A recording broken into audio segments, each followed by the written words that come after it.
सावित्री की अमावस्या के दिन ब्रह्मा जी के मुख से प्रकट हुआ है। सौभाग्यवती नारियां अखंड सौभाग्य के लिए, बट सावित्री का व्रत आप लोग करते होंगे कई लोग, अखंड सौभाग्य के लिए करेंगे, क्योंकि इस वट के पेड़ के नीचे भगवान विष्णु शंकर जी से विनती करे थे वर के लिए, इसलिए अखंड सौभाग्य का दिन। जिसका प्रॉपर्टी का झगड़ा चल रहा हो, अदालत में कोई केस चल रहा हो, किसी भी चीज का केस, अदालत में अगर किसी भी चीज की अगर केस चल रहा है तो बड़ के पत्ते के ऊपर बालू मिट्टी का शिवलिंग बना, बालू रेत का, बड़ के पेड़ के नीचे ही उसकी पूजन करें, उस पे 3 चम्मच दही चढ़ा दें, अपनी मनोकामना कर कर दही चढ़ाकर उस दही को चम्मच में वापस लेकर शंकर जी की पूजन कर कर उसको विसर्जन करें। वो दही जो लेकर आए, जब अदालत कार्रवाई हो और आप केस के लिए अदालत में जाएं, उसको चंदन में मिलाकर तिलक कर कर जाइए, आपका काम विजय प्राप्त होगी, काम भव्य हो जाए। बटकेश्वर महादेव का स्मरण करने से कार्य की सिद्धि होती है। जिस बच्चे का एग्जाम में पास नहीं हो रहा हो, अच्छे नंबर नहीं आ रहे हो, वो भी दही का तिलक लगाकर जा सकता है। बटकेश्वर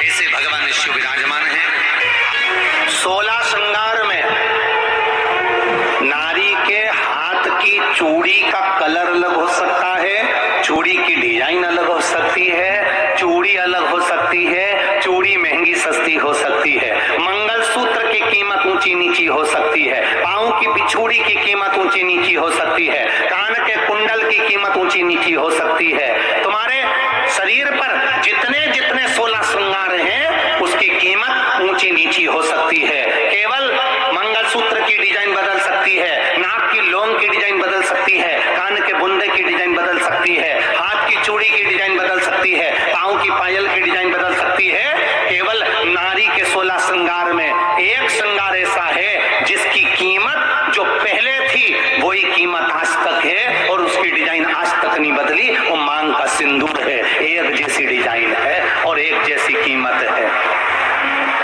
सारे श्रृंगार की कीमत अलग है, पर मांग में जो सिंदूर डाला जाता है वो एक कीमत का होता है, एक डिजाइन का होता है और एक जैसा होता है, और वो सबसे भारी होता है। सावित्री यमराज से कह रही है मेरे पति को छोड़ दो। यमराज कह रहा है सावित्री तेरा पति मर चुका है, मांग के सिंदूर को पोंछ दे। सावित्री कहती है पूरा श्रृंगार उतार दूंगी पर मांग का सिंदूर नहीं पूछने दूंगी। तब यमराज ने कहा जब तक तू मेरे मांग का अपनी मांग का सिंदूर नहीं उतारती तब तक तू मेरे पास नहीं आ सकती। भगवान यमराज से सावित्री ने कह दिया मैं भी तुझे वचन देती हूँ यमराज, मेरी मांग में जब तक सिंदूर है, जैसे सीता ने लाइन, लक्ष्मण जी ने लाइन खींच दी थी और सीता पार नहीं जा सकती थी, मैं भी तुझे वचन देती हूँ जब तक नारी की मांग में सिंदूर है तब तक तू उसके पति को उसके सामने लेकर नहीं जा सकता। ये भी मैं तुझे कह देती हूँ।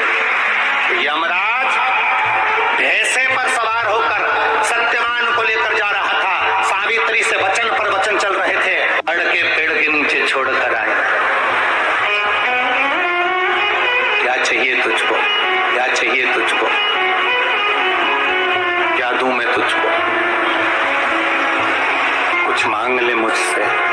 सावित्री कहती है क्या दोगे आप, मेरे पति के प्राण दे दो बस वापिस, और कुछ नहीं चाहिए। जब यमराज यमलोक में प्रवेश करने लगा, मांग के सिंदूर में से थोड़ा सा सिंदूर सावित्री ने केवल हाथ में लेकर अपनी बिंदी पर जो लगाया, सत्यवान तो लेकर यमराज अंदर नहीं जा पाया, बाहर खड़े होकर कहता है मांग ले, मैं तुझे एक वचन नहीं, तू बोले तो मैं 2 वचन दे देता हूँ, तू बोले तो मैं 3 वचन दे देता हूँ, तू मांग क्या चाहिए।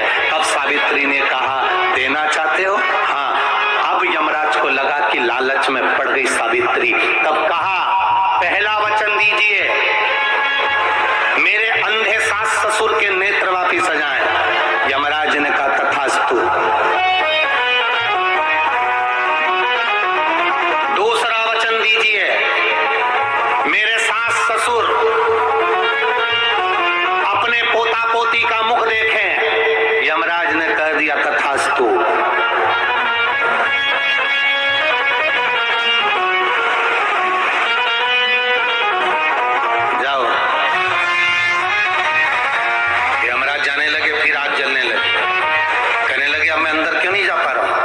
सावित्री कहती है तुमने वर दिया है, मेरे सास ससुर पोता पोती का मुख